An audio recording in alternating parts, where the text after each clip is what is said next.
O presidente interino da Câmara anula a votação do impeachment. Mas Renan Calheiros mantém o andamento do processo no Senado. Aceitar essa brincadeira com a democracia seria ficar pessoalmente comprometido com o atraso do processo. O mercado financeiro reflete o dia agitado na política. A Bolsa de Valores, que operava em baixa, teve a queda acentuada. O dólar, que subia um pouco, disparou. Ex-ministro da Fazenda, Guido Mantega, é alvo de nova fase da Operação Zelotes. Suzane von Richthofen vai para solitária depois de mentir para a justiça. Frentista reage a assalto e acaba incendiando ladrão no Rio de Janeiro. O comerciante que deu uma cotovelada numa jovem ganha liberdade. Banqueiro MC Guimê vai parar na delegacia por porte de drogas. Campeonato alagoano termina em pancadaria.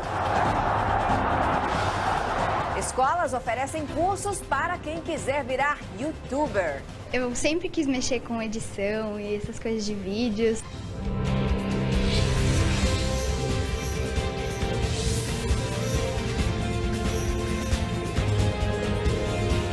Está no ar o SBT Brasil, com Carlos Nascimento e Raquel Sherazade.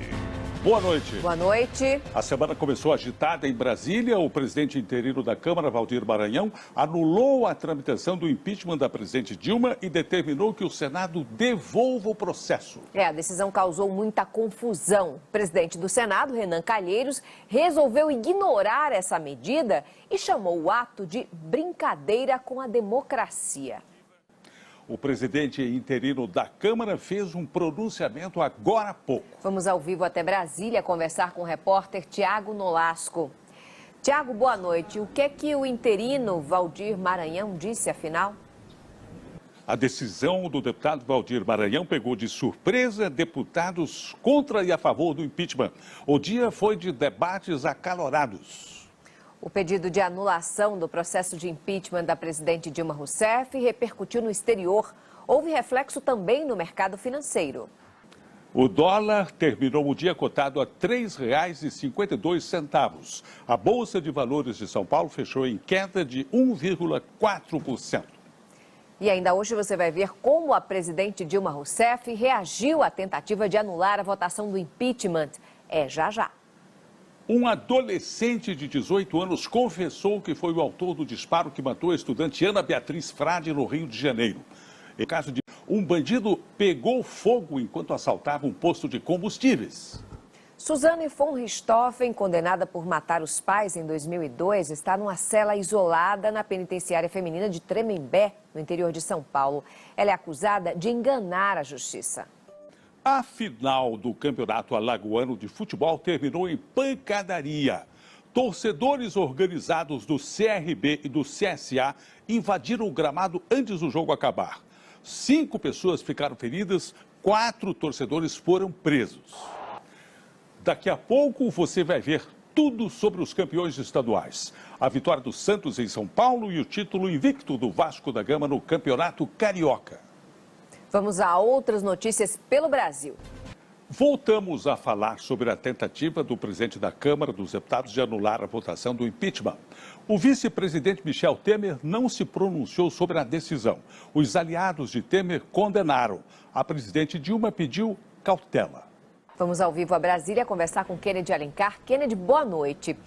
Que fatores pesaram, Kennedy, para que o presidente do Senado, Renan Calheiros, não apoiasse a anulação da sessão da Câmara que votou a favor da abertura do processo de impeachment de Dilma? A defesa do senador Delcídio do Amaral conseguiu atrasar o processo de cassação que corre contra ele. Hoje o senador pediu desculpas aos colegas. Vamos ao vivo agora a Brasília, onde o plenário do Senado acaba de votar a legalidade do processo de cassação do mandato de Delcídio do Amaral. E o repórter Tiago Nolasco tem os detalhes. Tiago, essa decisão ela interfere no calendário de votação do impeachment? Obrigado. Começaram hoje as inscrições para o Exame Nacional do Ensino Médio, o Enem. A expectativa é de que este ano 8 milhões de pessoas participem da prova. E amanhã, você sabe, tem Primeiro Impacto com Joyce Ribeiro e Karen Bravo, trazendo até você as primeiras notícias do dia. Veja daqui a pouco. Ex-ministro Guido Mantega presta depoimento em nova fase da Operação Zelotes. Mais de 200 passageiros têm intoxicação alimentar durante um cruzeiro. Pena de Platini é reduzida e francês renuncia à presidência da UEFA. A vitória do Santos na final do Campeonato Paulista. Nós voltamos já já.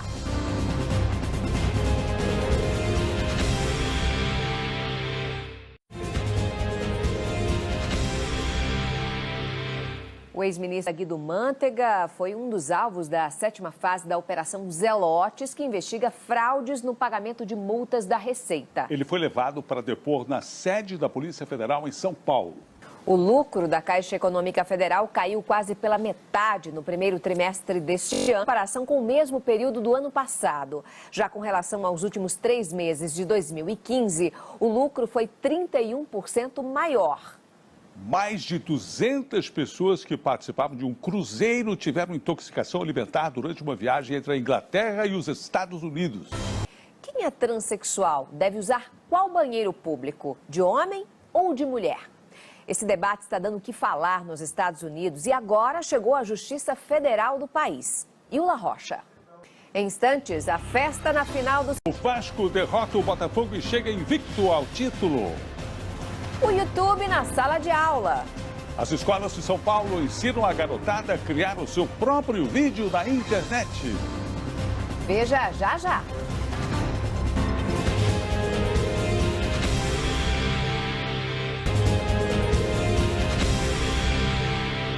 Fim de semana de festa nos campeonatos estaduais. Pois é, Bruno Vicário, boa noite. Quais são os principais destaques entre os 18 campeões pelo país? Pois é, Nascimento. Olha que 3 times que retornam à Série A do Campeonato Brasileiro nesse ano foram campeões. Então tem aí América Mineiro, Vitória e o Santa Cruz. Em São Paulo, o Audax valorizou e muito o 22º título paulista do Santos. O Brasil é o segundo país do mundo com a maior quantidade de minutos visualizados por vídeo no YouTube. E de olho... Isso mesmo, Nascimento, e de olho nessa tendência, né? Algumas escolas de São Paulo estão ensinando os alunos a produzir o seu próprio conteúdo. São os chamados YouTubers mirins. Você fica agora com imagens ao vivo da Avenida Paulista em São Paulo, que tem um trecho interditado nos 2 sentidos. Grupos contrários e a favor do impeachment da presidente Dilma Rousseff fazem manifestações, cada um de um lado da pista. A Polícia Militar acompanha o protesto e faz um cordão de isolamento entre os grupos. O protesto é pacífico. Boa noite.